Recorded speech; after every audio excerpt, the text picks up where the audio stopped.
कैसे हैं? आशा करते हैं प्रभु यीशु मसीह में आप सब लोग खुश और आनंदित होंगे और स्वस्थ भी होंगे।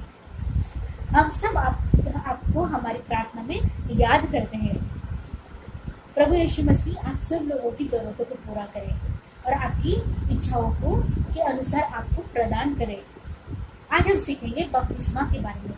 बपतिस्मा क्या होता है, कैसे होता है, क्यों लेना पड़ता है और इसका क्या मतलब है, इसके बारे में आज हम विस्तार से सीखेंगे।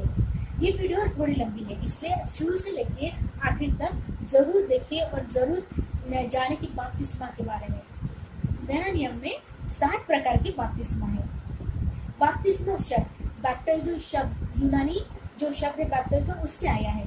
बपतिस्मा ये शुद्धिकरण का प्रतीक है और पवित्र संस्कार है।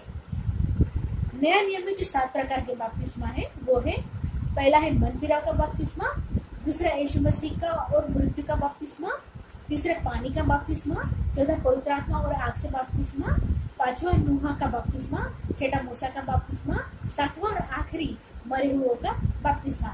इस 7 बपतिस्मा के बारे में हम विस्तार से आज देखेंगे। सबसे पहला है मन फिराव का बपतिस्मा। मरकुस 1 अध्याय 4 वचन। यूहन्ना आया जो जंगल में बपतिस्मा देता और पापों की क्षमा के लिए मन फिराव का बपतिस्मा का प्रचार करता था। प्रेरितों के काम 19वां अध्याय 4 वचन। पौलुस ने कहा, यूहन्ना ने यह कहकर मन फिराव का बपतिस्मा दिया कि जो मेरे बाद आने वाला है उस पर अर्थात यीशु पर विश्वास करना। यूहन्ना बपतिस्मा देने वाला पापों की क्षमा के लिए मन फिराव का प्रचार करता था और जो लोग अपने पापों से मन फिराते थे उनको यूहन्ना मन फिराव का बपतिस्मा दिया करता था। मन फिराना का मतलब बुद्धि का परिवर्तन है, जिसके परिणाम स्वरूप जीवन में परिवर्तन आता है। अब हम देखेंगे कि मन किसे फिराना चाहिए। हर एक पाप अपराध से मन फिराना है, पापों को अपनी बुद्धि से निकाल देना है और भविष्य में भी सारे पापों को अपने जीवन में नहीं करना है। अब पाप कौन कौन से हैं? गलतियों 5वां अध्याय 19 से 21 के वचन के अनुसार पाप ये है अर्थात व्यभिचार, गंदे काम, लुचपन, मूर्ति पूजा, टोना, बैर, झगड़ा, ईर्ष्या, क्रोध, विरोध, फूट, विधर्म, दाह, मतवालपन, लीला क्रीड़ा और इन जैसे और काम जैसे हत्या, लूटपाट, बलात्कार, वेश्यागमन, परस्त्री गमन, शराब, सिगरेट, ड्रग्स लेना, बच्चों के साथ दुष्कर्म करना, उनको बेच देना, उनसे भीख मंगवाना और देश में आतंकवाद फैलाना, ऐसे अनेकों अपराध। ऐसे किए हुए पापों से पश्चाताप करना और उसको भविष्य में न करना, इसको मन फिराना कहते हैं। ऐसे पापों को अपने दिमाग से हटा देना, तब हमारे जीवन में परिवर्तन आएगा। मत्ती 3 अध्याय 11वां वचन। मैं तो पानी से तुम्हें मन फिराव का बपतिस्मा देता हूँ, परंतु जो मेरे बाद आने वाला है वह मुझसे शक्तिशाली है, मैं उसकी जूती उठाने के योग्य नहीं। वह तुम्हें पवित्र आत्मा और आग से बपतिस्मा देगा। यूहन्ना बपतिस्मा देने वाला लोगों को पानी से मन फिराव का बपतिस्मा देता था।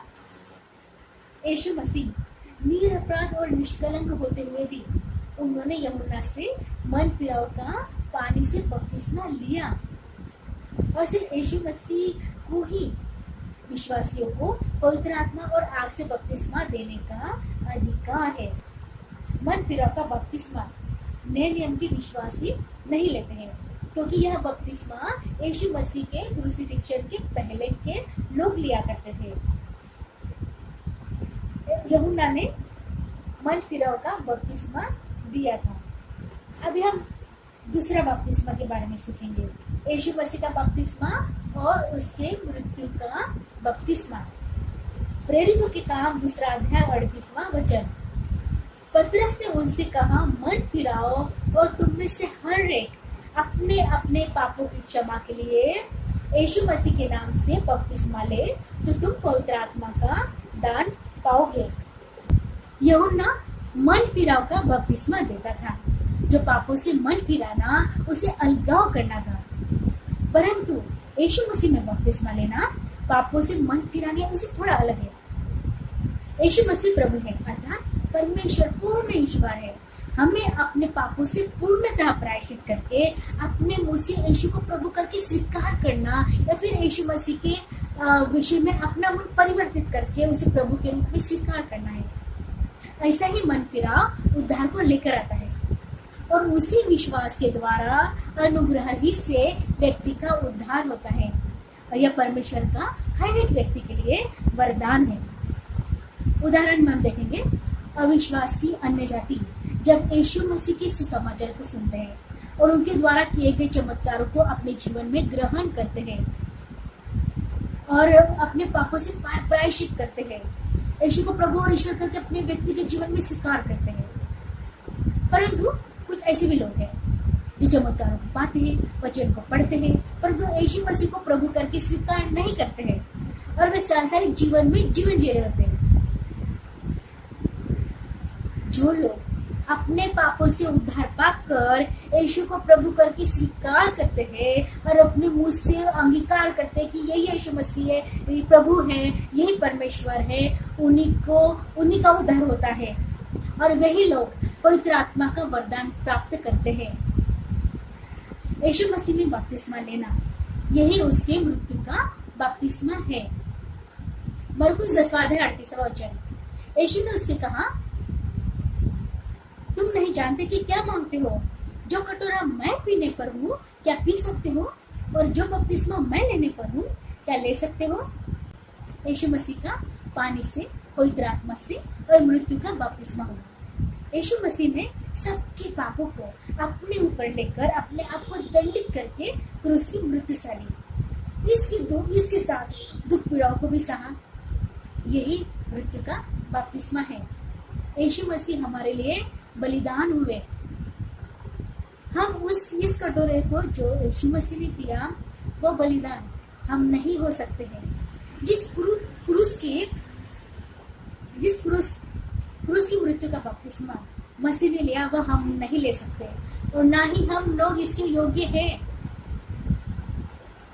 यीशु मसीह परमेश्वर का पुत्र और निष्कलंक मेमना बनकर वो दुनिया में बलिदान होने के लिए आए थे, ताकि सारे संसार के लोगों का उद्धार हो। कोई मनुष्य उद्धार नहीं दे सकता, केवल यीशु मसीह के कलवरी क्रूस पर बहे हुए लहू के द्वारा पाप क्षमा होती है। विश्वासियों का यीशु मसीह के साथ मृत्यु का बपतिस्मा क्या है? रोमियो 6:3 क्या तुम नहीं जानते कि हम जितनों ने मसीह यीशु का बपतिस्मा लिया तो उसकी मृत्यु का बपतिस्मा लिया? हमारा पुराना मनुष्य था, अर्थात उद्धार के पहले मनुष्य जो भी कुछ था, जिन पापों में अपराधों में जीवन जी रहा था, जब उसका मेल मिला उद्धार करता यीशु मसीह के साथ होता है। जब वह अपने पापों से प्रायश्चित करता है, तब उसका पुराना पापमय स्वभाव यीशु मसीह के साथ क्रूस पर चढ़ा जाता है और उस व्यक्ति के पापमय शरीर की मृत्यु हो जाती है और आगे को वह धर्मी ठहरता है। इसका मतलब यीशु मसीह ने सारे संसार के लोगों के पापों को क्रूस पर अपने ऊपर लिया और क्रूस पर सबके पापों के लिए बलिदान हुए। जब कोई व्यक्ति अपने पापों से पश्चाताप करता है, तो उसका पुराना मनुष्यत्व पापी स्वभाव क्रूस पर यीशु मसीह के साथ चढ़ा जाता है। उस व्यक्ति के पापमय शरीर की मृत्यु हो जाती है और आगे को वह पाप के अधीन में नहीं रहता है, परंतु पाप से छूटकर धर्मी ठहरता है। धर्मी का मतलब पाप से बरी, निर्दोष साबित होना। धर्मी ठहरने का मतलब है पापी मनुष्य मसीह पर विश्वास करता है और अपने पापों की क्षमा प्राप्त करता है। जब वह परमेश्वर की धार्मिकता के वरदान को प्राप्त करता है, इस आधार पर परमेश्वर उसको धर्मी घोषित करता है। इसलिए उद्धार पाए व्यक्ति को पाप को अपने शरीर में राज्य करने देना नहीं चाहिए और शरीर के कामों की लालसा में जीवन नहीं बिताना चाहिए, परंतु अपने शरीर के अंगों को धर्म के हथियार होने के लिए परमेश्वर को सौंपना चाहिए, क्योंकि वह व्यक्ति पाप के लिए मर गया और मरना भी एक ही बार होता है। उसके बाद यीशु मसीह में पवित्र जीवन जिए। जिस तरह सारी दुनिया की घिनौने अपराधों को यीशु मसीह ने अपने ऊपर ले लिया और उनकी मृत्यु हो गई, उसी तरह जब विश्वासी अपने पापों को प्रभु के सामने प्रायश्चित करते हैं, तब वह हमारे पापों को यीशु मसीह अपने कलवरी क्रूस पर बहे हुए लहू के द्वारा मिटा देता है। तब यीशु मसीह की क्रूस की मृत्यु के साथ हमारे पापों की भी मृत्यु हो जाती है। इस प्रक्रिया को यीशु मसीह का बपतिस्मा, उसकी क्रूस का बपतिस्मा कहते हैं। ये हर एक विश्वासी के लिए होता है। इसके बाद ही पानी का बपतिस्मा लिया जाता है। अभी हमने देखा पहला मन फिराव का बपतिस्मा, दूसरा यीशु मसीह का बपतिस्मा, उसकी मृत्यु का बपतिस्मा, तीसरा हम देखेंगे पानी का बपतिस्मा। सबसे पहले हम देखेंगे पानी का बपतिस्मा क्या नहीं है। सबसे पहले पानी का बपतिस्मा पाप को नहीं धोता है। प्रेरितों के काम 22वां अध्याय 16वां वचन। अब क्यों देर करता है, बपतिस्मा ले और उसका नाम लेकर अपने पापों को धो डाल। पानी का बपतिस्मा पापों को नहीं धोता है। पापों को धो डालना या शुद्ध करना, ये सिर्फ एकमात्र प्रतीक है। यीशु की कलवरी क्रूस पर बहे हुए लहू के द्वारा पाप धोए जाते हैं, क्षमा किए जाते हैं। दूसरा, पानी का बपतिस्मा उद्धार नहीं देता है। इफिसियों 2 अध्याय 8वां वचन। क्योंकि विश्वास के द्वारा अनुग्रह से तुम्हारा उद्धार हुआ है और यह तुम्हारी ओर से नहीं वरन परमेश्वर का दान है। जो कोई व्यक्ति प्रभु यीशु मसीह पर संपूर्ण तन मन सारी बुद्धि से विश्वास करता है कि यही सच्चा ईश्वर है और यही प्रभु है, उसका उद्धार होता है।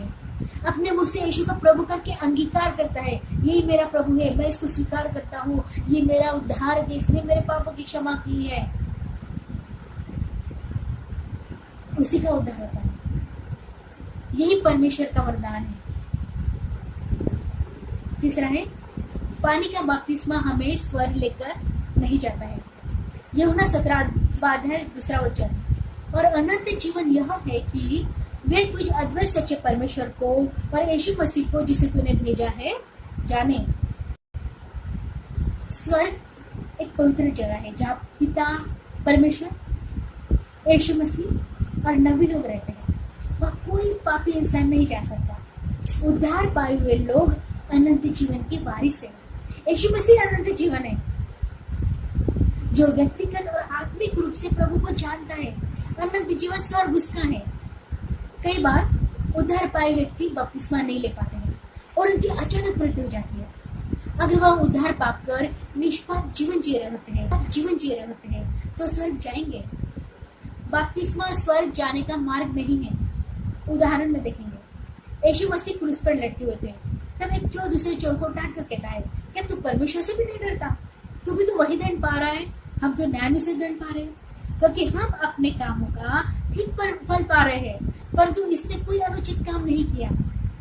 तब उसने कहा, हे यीशु, जब तू अपने राज्य में आए तो मेरी सुधि लेना। उसने उससे कहा, मैं तुझसे सच कहता हूँ कि आज तो मेरे साथ स्वर्ग लोक में होगा। यीशु मसीह के साथ जो चोर लटका था, उसने यीशु पर विश्वास किया और अपने पापों को मान लिया। हम अपने बुरे काम का फल पा रहे हैं और उसने उद्धार को पाया। हो सकता है चोर ने यीशु मसीह के चमत्कारों के बारे में सुना होगा, वो यीशु मसीह के कामों के बारे में जानता होगा, इसलिए उसने यह मान लिया कि वे दोनों चोर जो दंड पा रहे हैं वे उनके गलत कामों की वजह से, परंतु वह चोर कहता है इसने कोई ऐसा अनुचित काम नहीं किया जो वो दंड पाए। प्रभु ने उसको कहा, तू आज ही मेरे साथ स्वर्ग लोक में होगा। चोर ने बपतिस्मा नहीं लिया था और थोड़े समय में चोर की क्रूस पर मृत्यु होने वाली थी। क्रूस पर ही चोर ने उद्धार को पा लिया। प्रभु यीशु मसीह कहते हैं, आज ही तू मेरे साथ स्वर्ग लोक में होगा।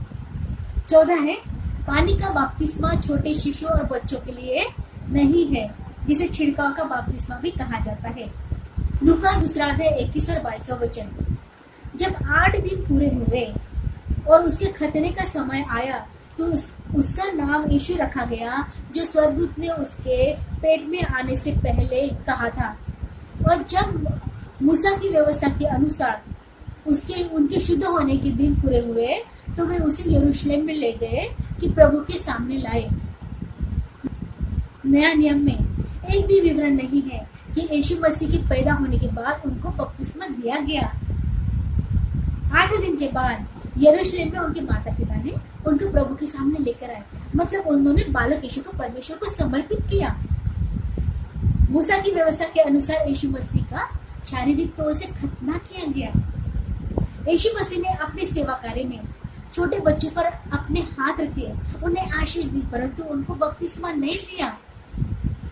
कलीसिया में यीशु का बपतिस्मा जो करते हैं, शिशु जो छोटे बच्चों का बपतिस्मा करते हैं, वह छिड़काव का बपतिस्मा नामकरण की रीति रिवाजों पर आधारित है। अगर हम इसे स्वीकार करते हैं तो हम बाइबल के वचन के बाहर जाते हैं। यीशु मसीह ने युवा अवस्था में यूहन्ना के द्वारा पानी का बपतिस्मा लिया। जिस तरह यीशु मसीह ने बपतिस्मा लिया, वैसे सारे मनुष्यों को करना है, क्योंकि वही हमारा मार्गदर्शक है। यीशु मसीह का खतना शारीरिक रीति से हुआ। नया नियम के अनुसार विश्वासियों का खतना शारीरिक तौर से नहीं होता है, परंतु आत्मिक तौर से होता है। कुलुस्सी 2 अध्याय 11 से लेकर 13 तक, उसी में तुम्हारा ऐसा खतना हुआ है जो हाथ से नहीं होता, अर्थात मसीह का खतना जिससे शारीरिक देह उतार दी जाती है, उसी के साथ बपतिस्मा में गाड़े गए। उसी में परमेश्वर की शक्ति पर विश्वास करके, जिसने उसको मरे हुए से जिलाया, उसके साथ जी भी उठे, और उसने तुम्हें भी जो अपने अपराधों और अपने शरीर की खतनारी दशा में मुर्दा थे, उसके साथ जिलाया और हमारे सब अपराधों को क्षमा किया। विश्वासी का खतना आत्मिक खतना होता है, जो जब वे पानी और पवित्र आत्मा से बपतिस्मा लेते हैं। अभी हमने एक सीखा है कि पानी का बपतिस्मा क्या नहीं है। पानी का बपतिस्मा पापों को नहीं धोता है, पहला। दूसरा, पानी का बपतिस्मा हमें उद्धार नहीं देता। तीसरा, पानी का बपतिस्मा हमें स्वर्ग लेकर नहीं जाता। चौथा, पानी का बपतिस्मा छोटे बच्चों के लिए नहीं है। अभी हम देखेंगे बाइबल हमें पानी के बपतिस्मे के बारे में क्या सिखाती है। पानी का बपतिस्मा विश्वासी को कलीसिया के पास बने देते हैं। पानी का बपतिस्मा यह यीशु मसीह को अपना उद्धारकर्ता तथा प्रभु करके स्वीकार करने की सार्वजनिक स्वीकृति है। वैसे ही संसार के सामने, कलीसिया के सामने और शैतान के सामने भी स्वीकारोक्ति है, जिससे हम कलीसिया के अंग बन जाते हैं और उसके बाद प्रभु भोज की विधि में, जो कि एक पवित्र विधि है, उसमें शामिल हो जाते हैं। पानी का बपतिस्मा लेने के पहले व्यक्ति को उद्धार पाना आवश्यक है और प्रभु यीशु मसीह को व्यक्तिगत रूप से जानना जरूरी है।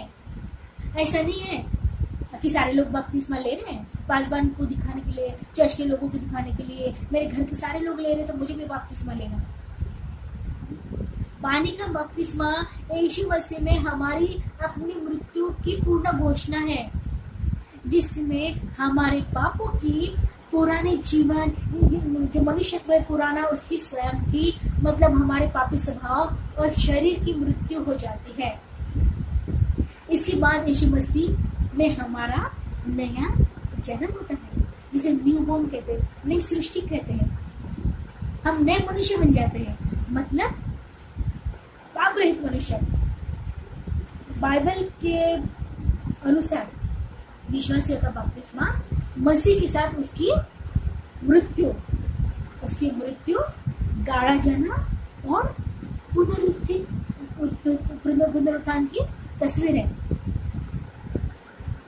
पानी का बपतिस्मा लेते वक्त विश्वासी पहले पानी के अंदर जाते हैं, फिर उन्हें डुबाया जाता है और पानी के बाहर आ जाते हैं। इस प्रक्रिया को हम देखेंगे। पहली प्रक्रिया है पानी के अंदर, यानी पानी के अंदर पापों की मृत्यु। पहले जब बपतिस्मा देते विश्वासी को, तो पहले उसके पानी में अंदर डालते हैं, जो पापों की मृत्यु को दर्शाता है। जिस प्रकार यीशु मसीह हमारे पापों के लिए क्रूस पर उसकी मृत्यु हुई, उसी प्रकार जब हम पानी के अंदर जाते हैं, तब हम अपने भूतकाल के जीवन के पापों के लिए मर जाते हैं। भूतकाल की सारी बुरी बातों से संबंध विच्छेद हो जाता है। हमारे किए भूतकाल के पापों और अपराधों की मृत्यु हो जाती है। अब हम दूसरी प्रक्रिया को देखेंगे।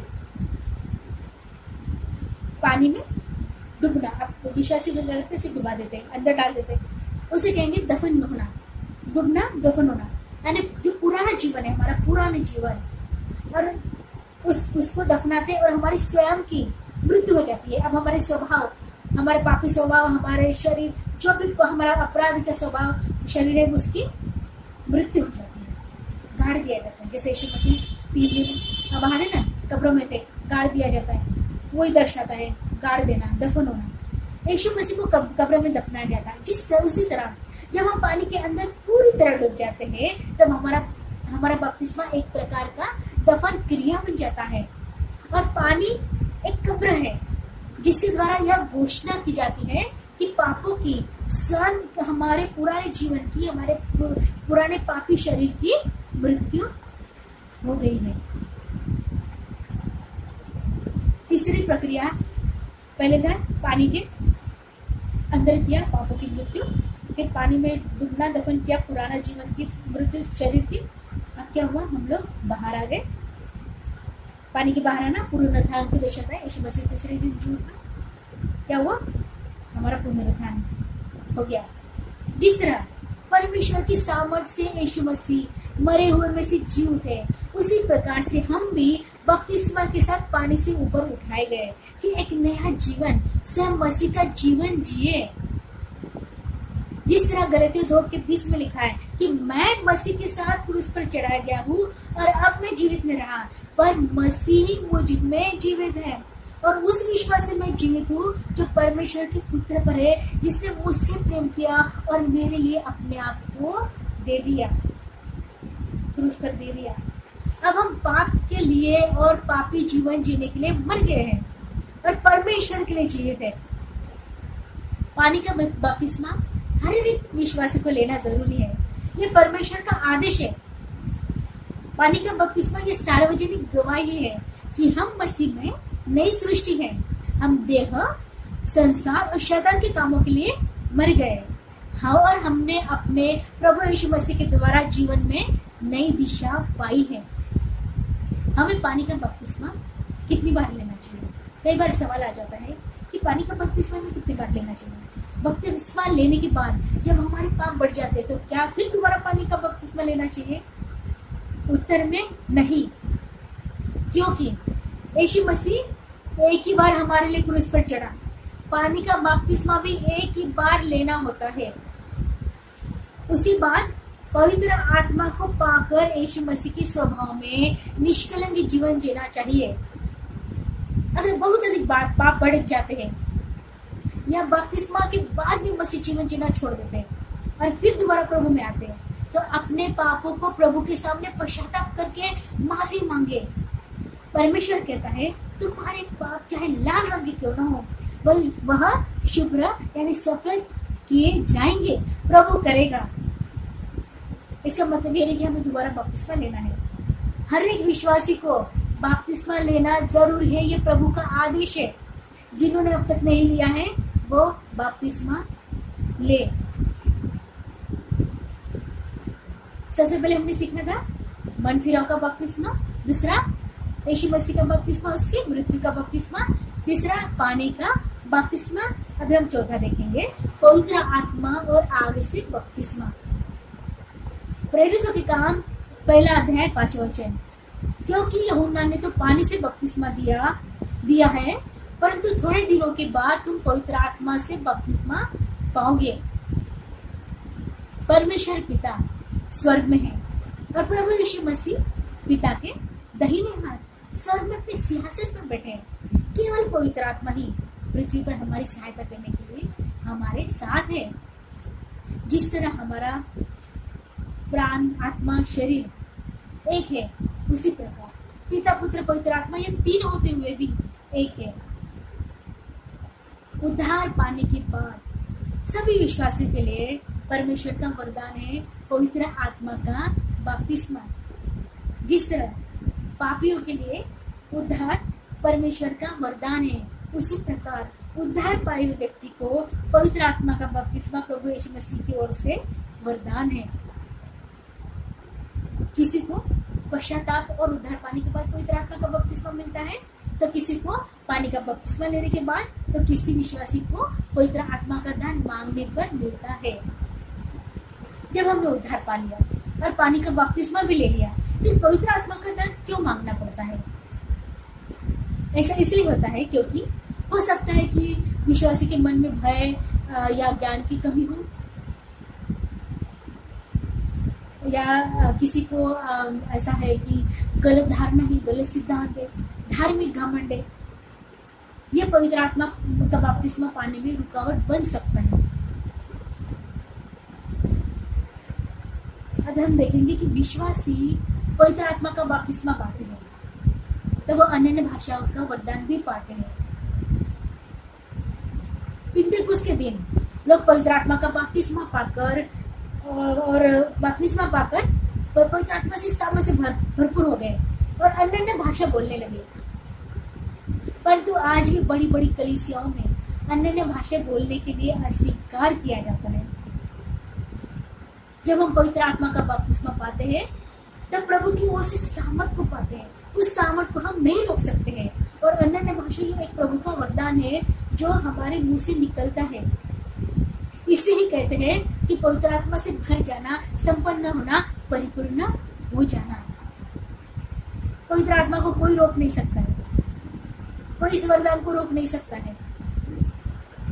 ये प्रभु की ओर से वरदान है, प्रभु खुद हमें देता है। पवित्र आत्मा को पाना ये हर एक विश्वासी के लिए आवश्यक है, क्योंकि उसके बगैर मसीह जीवन अधूरा है, आत्मिक जीवन शून्य के बराबर है। पवित्र आत्मा ये प्रभु की आत्मा है जो हमारे शरीर में वास करती है। हमारा शरीर पवित्र आत्मा का मंदिर है। हम खुद परमेश्वर के भवन है और दूसरा भवन कलीसिया है। हमें प्रभु के भवन को जो हम खुद है उसे पवित्र रखना है। शराब, सिगरेट, तंबाकू, ड्रग्स, व्यभिचार, क्रोध, विरोध, झगड़ा, जादू टोना ऐसे अपराधों से दूर रहना है, वरना हमारे अंदर का पवित्र आत्मा शोकित हो जाएगा। अब एक सवाल खड़ा होता है, हमें पवित्र आत्मा से बपतिस्मा क्यों लेना चाहिए? इसका जवाब है, पवित्र आत्मा हमें शांति, आनंद देता है। पवित्र आत्मा हमारा शिक्षक है, वह हमें परमेश्वर के वचन का प्रकाशन और समझ देता है। पवित्र आत्मा हमारे प्रार्थना के जीवन को परिवर्तित करता है, हमारे प्रार्थना में सहायक होता है। पवित्र आत्मा हमारी अगुवाई और मार्गदर्शन करता है, हमारे जीवन के प्रत्येक क्षेत्र में दिशा निर्देश देता है, हमारी आत्मा में बात करता है क्या सही है, क्या गलत है, क्या करना चाहिए, क्या नहीं करना चाहिए, और किसके साथ संगति रखनी है, कैसे लोगों से बात करना है, प्रभु की इच्छाएं क्या है, ये हमारे मार्गदर्शन करता है, हमारे मन में बताता है। जब हम पवित्र आत्मा में बपतिस्मा पाते हैं और निरंतर प्रभु की संगति में रहते हैं, तब हम हमारी प्रार्थना के द्वारा दीवारों को चंगा करना आरंभ कर देते हैं। पवित्र आत्मा की सहायता से अन्य जाति में जाकर सुसमाचार प्रचार करना शुरू कर देते हैं। यीशु मसीह की महिमा के लिए गवाही देना शुरू कर देते हैं। स्तुति आराधना करते समय हमें पवित्र आत्मा की सामर्थ देती है और अन्य भाषाओं में प्रभु की स्तुति करने लग जाते हैं। पवित्र आत्मा की सामर्थ के द्वारा हमारे जीवन में शैतान के कार्य नष्ट हो जाते हैं और सारे बंधनों से हमें छुटकारा मिलता है। हमारे लिए महत्वपूर्ण यह है कि पवित्र आत्मा से भरे रहें और उसकी अगुवाई में चले। जो विश्वासी लोग प्रभु की सेवकाई में हैं, उन्हें पवित्र आत्मा का बपतिस्मा लेना अति आवश्यक है, ताकि वे प्रभु के वरदानों से भर कर प्रभु का काम करें। जो विश्वासी निरंतर प्रभु की संगति और आज्ञाओं में चलते हैं, प्रभु उन्हें पवित्र आत्मा के वरदानों से सुसज्जित करता है। पवित्र आत्मा के 9 वरदान है। पहला है बुद्धि के वचन, दूसरा ज्ञान के वचन, तीसरा विश्वास का वरदान, चंगाई का वरदान, पांचवा आश्रय कर्म का वरदान, छठा आत्माओं की परख, सातवां भविष्यवाणी का वरदान, आठवां अन्य भाषा का वरदान और 9वां अन्य भाषा का अनुवाद करने का वरदान। इन 9 वरदानों से हमें भरना है ताकि हम प्रभु की सेवा पूरी सामने से भरकर करें।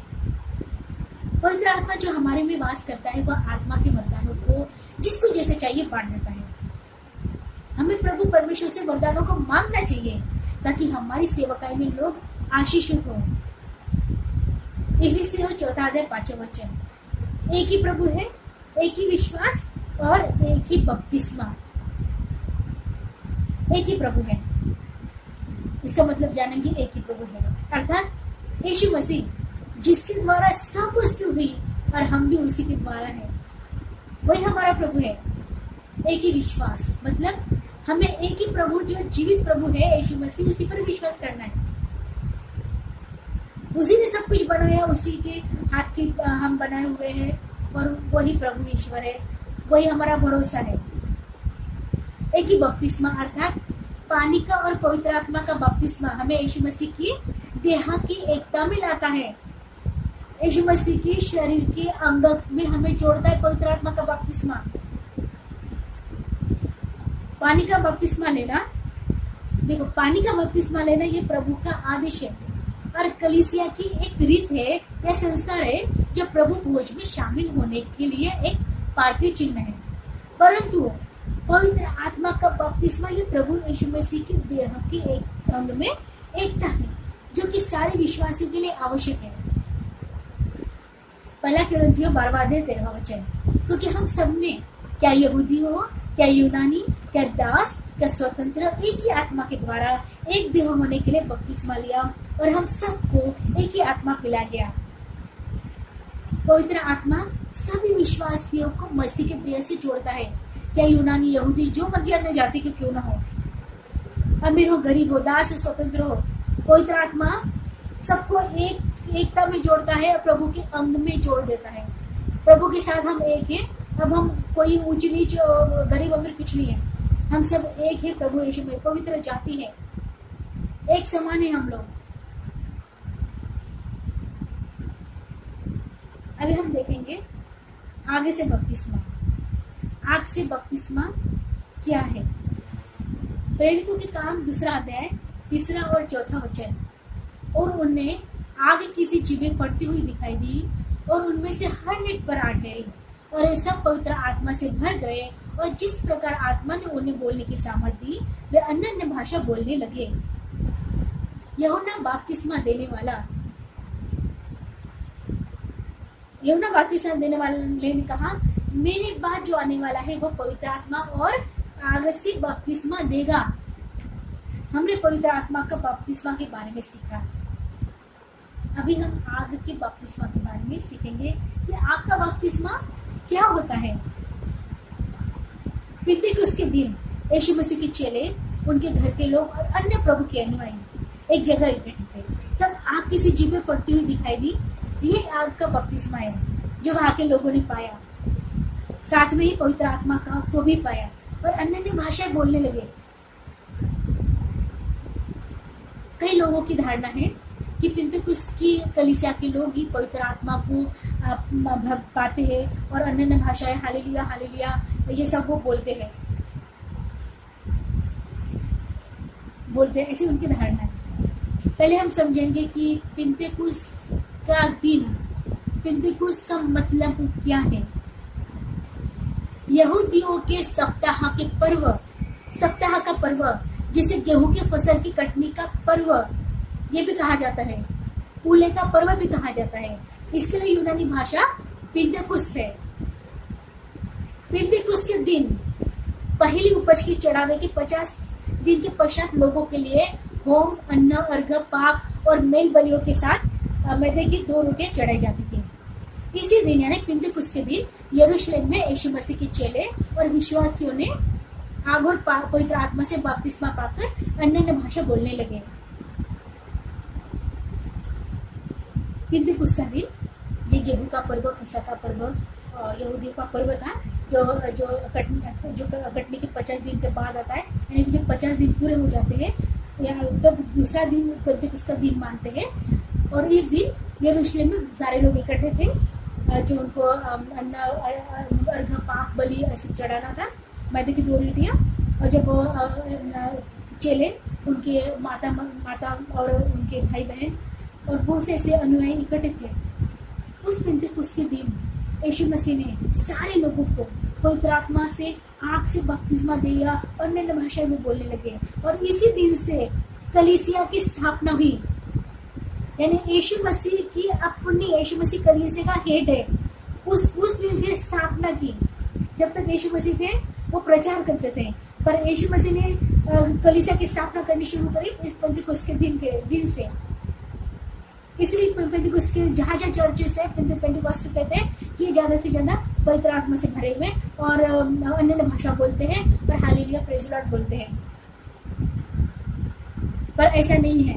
पेंटिकोस्ट ये बाइबल में लिखा है, अन्य भाषा बाइबल में लिखा है, पवित्र आत्मा बाइबल में लिखा है। यह हर एक कलीसिया का मानना है। इसे अस्वीकार करना मतलब वचन के विरुद्ध काम करना है। आग का बपतिस्मा, जब सारे चेलों ने सबने आग का बपतिस्मा पाया, आग का बपतिस्मा पाने के बाद चेलों ने जाकर अन्य जातियों में सुसमाचार प्रचार किया और सामर्थ के काम करना शुरू किया। प्रभु की आग ही वचनों की आग है। वचन जो कि प्रभु यीशु मसीह का सुसमाचार है, उसको लोगों में जाकर प्रचार करना है। जो व्यक्ति आग से बपतिस्मा पाता है वह एक जगह खाली नहीं बैठ सकता है। उसके मन में यही काम करते रहता है कि मुझे एक बोझ आ जाता है, मुझे लोगों को वचन सुनाना है, इस आदमी को उद्धार होना चाहिए, कितने लोग नाश हो रहे हैं। तो एक उसमें आग जलती रहती है और वह वचनों को लेकर बहुत सारी जगह जाते हैं। इसलिए कई प्रभु के सेवक, प्रचारक, मिशनरी अपना देश, घर, व्यापार को छोड़कर ऐसी जगह जाते हैं जहाँ प्रभु का सुसमाचार नहीं पहुंचा। इसके लिए वे लोग गरीबी, अमीरी, हर एक सताव को जो विरोधी लोग उनके सेवकाई में डालते हैं, कठिन परिस्थितियों का सामना करते हुए, वे पवित्र आत्मा का मार्गदर्शन में चलते हुए प्रभु की सेवकाई करते रहते हैं, चाहे इसमें उनको अपनी जान ही गंवानी क्यों न पड़े। प्रभु यीशु मसीह के लिए मरने के लिए तैयार रहते हैं। प्रभु की सेवकाई और सुसमाचार सुनाने में आने वाली हर बाधाएं, मुसीबत, संकट, क्लेश, गरीबी, बीमारी, विरोधी का सताव सहते हैं। तब प्रभु यीशु मसीह को इसके लिए दोष भी नहीं देते वो लोग। ये प्रभु मैं कैसे सताव सह रहा, मैं कैसे गरीबी सह रहा, मेरे पे ऐसी बीमारी आ गई कि मेरी पत्नी मर गई, मेरा बेटा अभी खाने के लिए उसको ठीक ढंग से नहीं मिल रहा, कमजोर हो रहा है, स्कूल में अच्छे कपड़े नहीं, जाने के लिए फीस नहीं भर पा रहे। ऐसी कोई तकरार वो प्रभु के सामने नहीं करता है।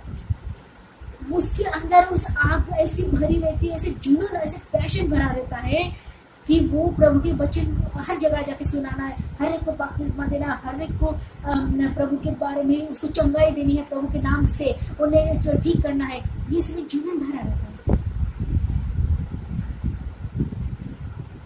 यही आग का बपतिस्मा है। आग का बपतिस्मा ये हर विश्वासी को प्रभु से मांगना चाहिए, क्योंकि आज खेत पक चुके हैं, मजदूरों की कमी है। बहुत सारे लोग हैं जो प्रभु के बगैर जी रहे, उनको प्रभु के वचनों की, प्रभु की जरूरत है, प्रभु की प्रकाश की जरूरत है।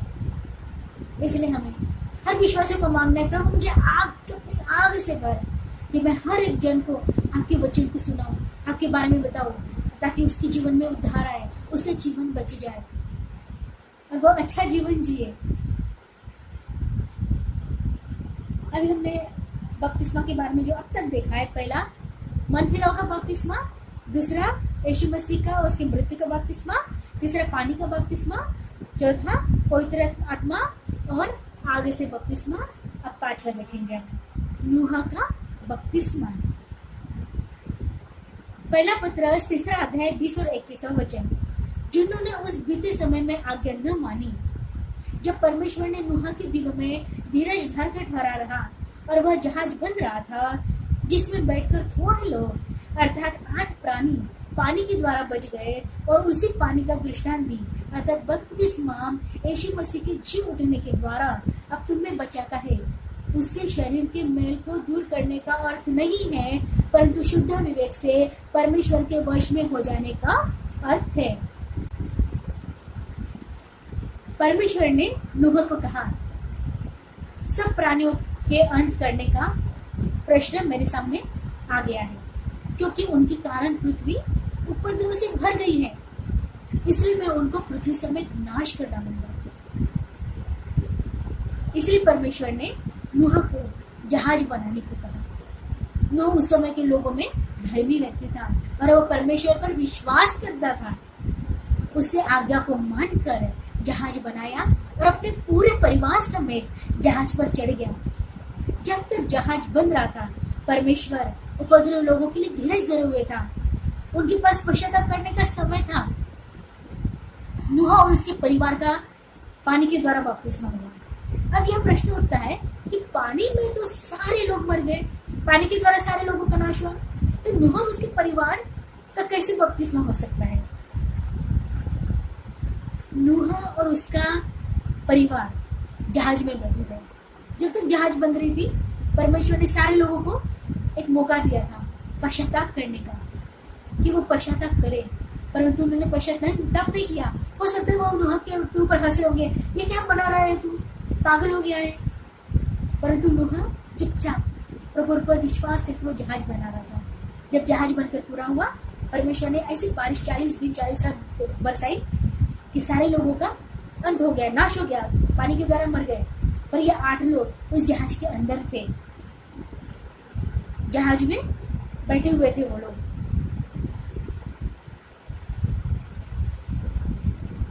उसका परिवार जहाज के अंदर था। जल प्रलय में पानी के द्वारा जहाज में बैठे 8 लोगों का बपतिस्मा हुआ। जहाज में बैठे हुए लोगों का बपतिस्मा हुआ। पानी का बपतिस्मा भीतरी विश्वास का, जो हमारा भीतरी विश्वास है, उसका बाहरी गवाही है। पानी का बपतिस्मा कि मैं प्रभु पर विश्वास करता हूँ। उन लोगों ने विश्वास नहीं किया जो पानी में मर गए। नूह ने, उसके परिवार ने विश्वास किया। जहाज के में जो बैठे थे उन्होंने विश्वास किया और उनके पानी जहाज में जो बैठे थे उनका बपतिस्मा हुआ। पतरस कहता है, इस पानी से शारीरिक मैल को दूर करने का अर्थ नहीं है, परंतु शुद्ध विवेक से परमेश्वर के वश में हो जाने का अर्थ है। ऐसा नहीं है कि मेरे पाप धुल गए, बस ऐसा नहीं है कि हमारा शरीर का मैल का मतलब कि पाप धुल गए, परंतु हमारा अब क्या हुआ, हमारा बुद्धि भी अब शुद्ध होनी चाहिए। अब वो पाप दोबारा हमारे दिमाग में नहीं होने चाहिए।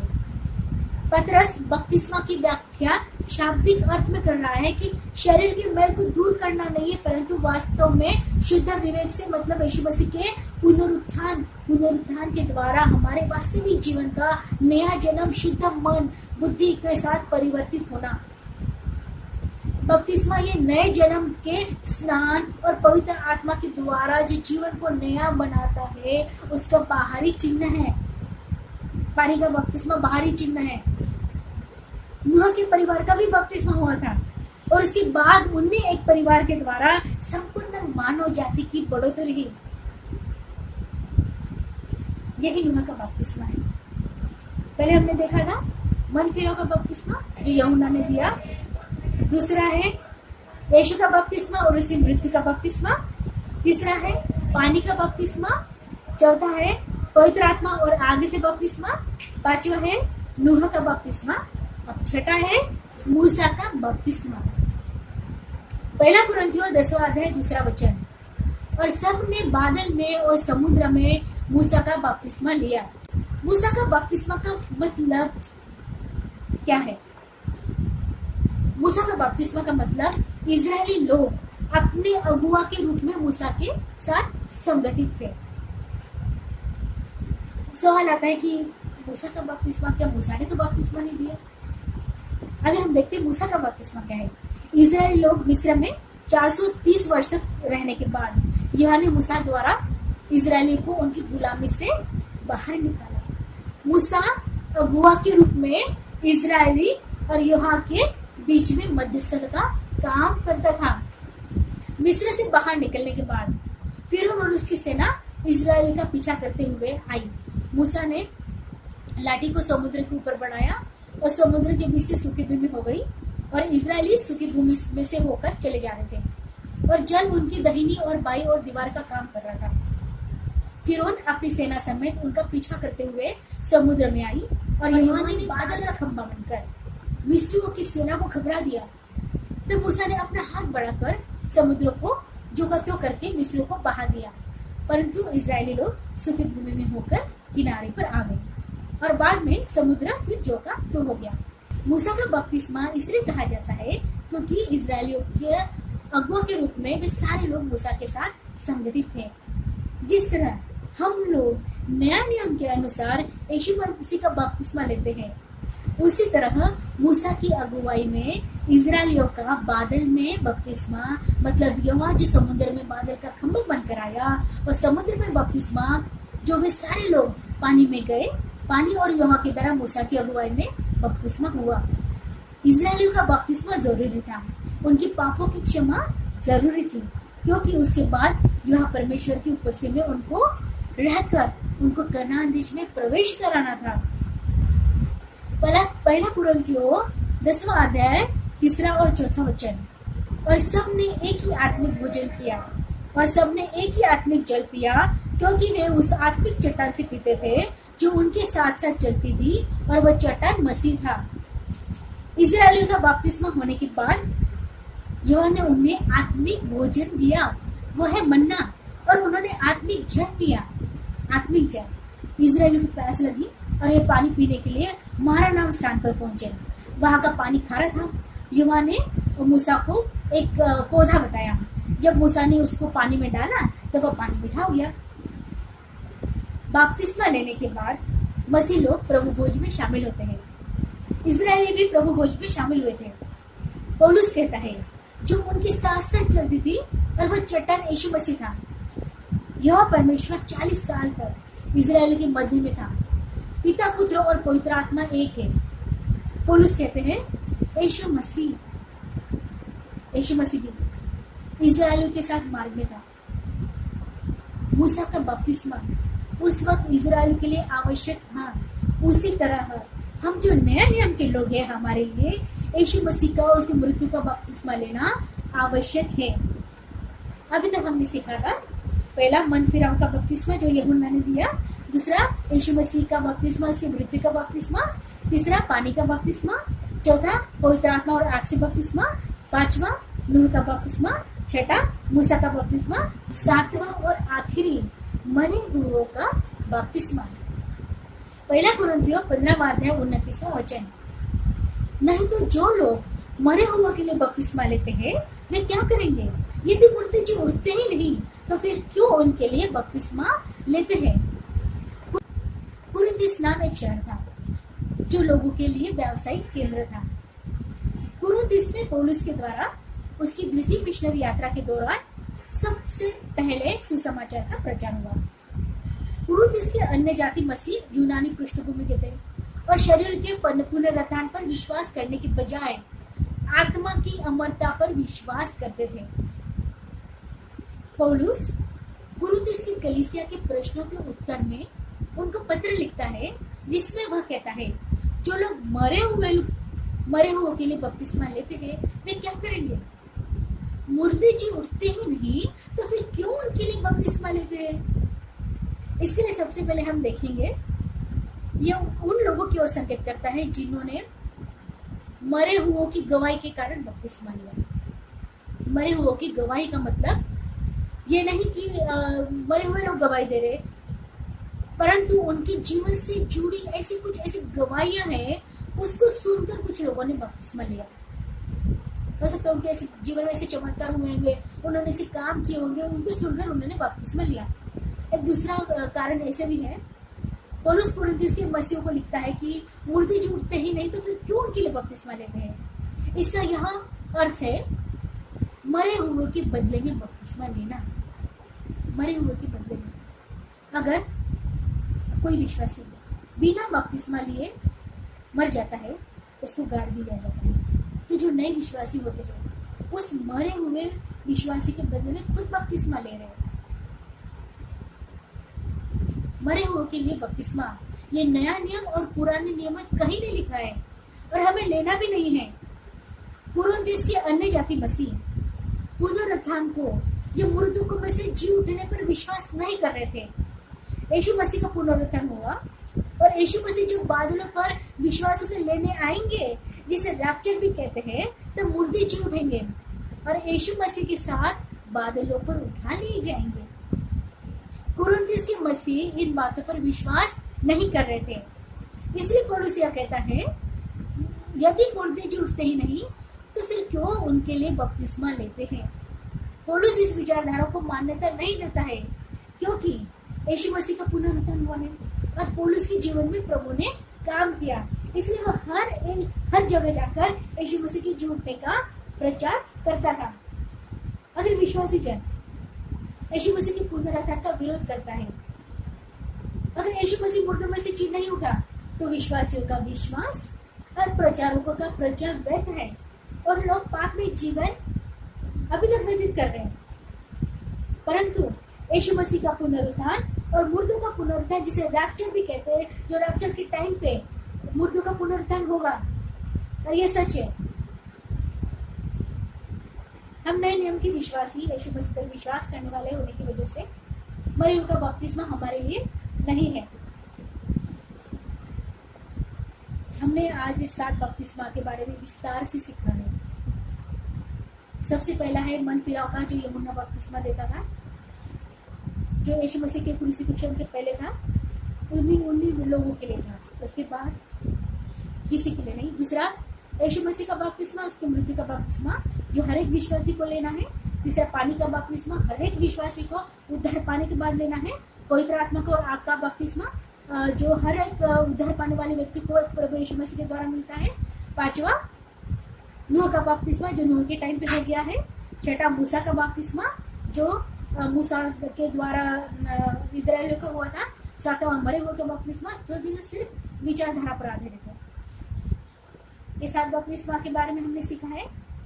विश्वासियों को जो अब तक बपतिस्मा नहीं लिया है, जो उन्होंने उद्धार नहीं पाया है, वो उद्धार पाए। यीशु मसीह का बपतिस्मा, क्रूस का बपतिस्मा ले, उसके बाद पानी का बपतिस्मा ले, पवित्र आत्मा और पवित्र आत्मा और आग का बपतिस्मा ये लेना है।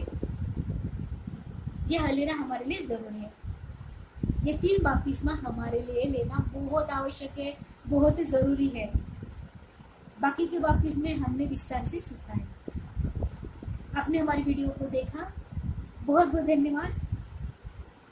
आपने हमारी वीडियो को लाइक किया, पहले भी हमने भेजे, इसलिए आपको बहुत बहुत धन्यवाद। इस वीडियो को आप देखकर दूसरों तक पहुंचाए, वचनों को दूसरों तक पहुंचाकर प्रचार, ये भी एक प्रचार है, ताकि लोगों को जीवन में नयापन आए और लोग बपतिस्मा ले, उद्धार पाए।